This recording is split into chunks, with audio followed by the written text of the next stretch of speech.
घर जमाई। विकी को हमेशा किस्मत ने उसकी मेहनत से ज्यादा दिया। पैदा हुआ एक बड़े घर में, मुंह में चांदी की चम्मच लेकर, और शादी भी की एक उससे भी बड़े घर में, सोने की चम्मच मुंह में लेकर। उसे मेहनत करने का शौक नहीं था। एक शौक था, वो भी घटिया शायरी करने का। उसकी हर बात शायराना ही होती थी। जैसे कि एक दिन, दूर से देखा तो चांद पे दाग था, दूर से देखा तो चांद पे दाग था, पास से देखा साबुन का छाग था। ठोको ताली। अरे ऐसी शायरी करोगे तो ताली तो पता नहीं, कोई तुमको ही ठोक देगा। शायरी वो बिल्ली है जो किसी का भी रास्ता रोक दे, और क्या मैं किल हूं जो कोई मुझे ठोक दे। मुझे तो आपसे बात ही नहीं करनी। मैं निकला था गाड़ी लेके, लेकिन दौड़ के जा रहा हूँ। मेरी शायरी कोई नहीं सुनता, मैं घर छोड़ के जा रहा हूँ। धीरे बोलिए जी, मम्मी पापा को पता चल जाएगा तो तुमको सच में तुम्हारे मायके भेज देंगे।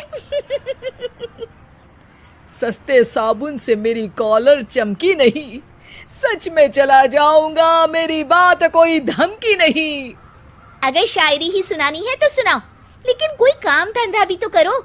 मेरे पिताजी के पास बहुत पैसा है, तो घर जमाई बन के खा रहे हो, और कल जा रहे हो ना अपने मायके, तो आज ही चले जाओ मेरी बला से। हमें तो अपनों ने लूटा, गैरों में कहाँ दम था हमें। अरे चुप हो जाओ, तुमको मिर्जा गालिब की कसम।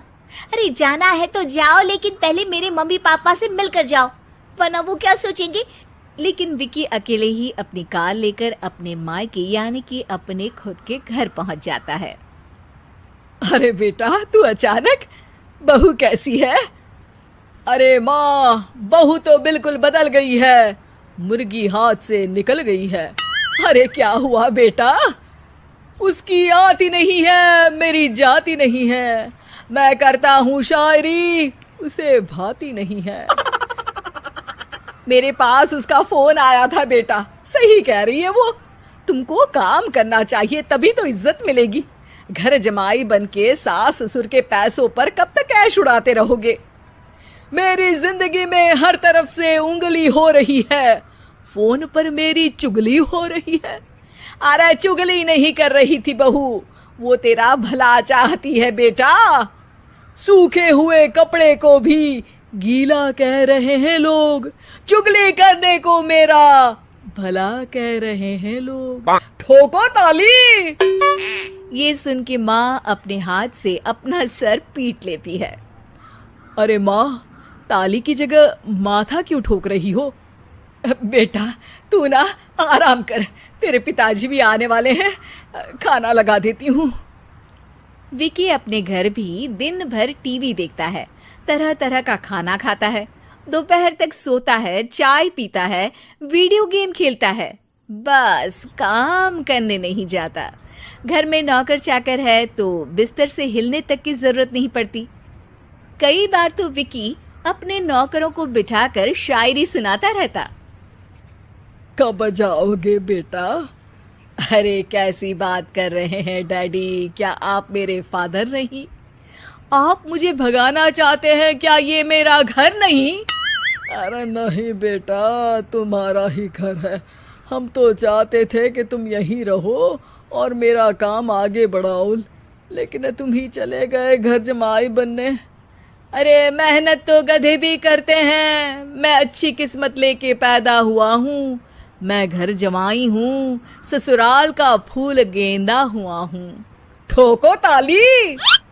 पिताजी और माँ सच में ताली बजा देते हैं।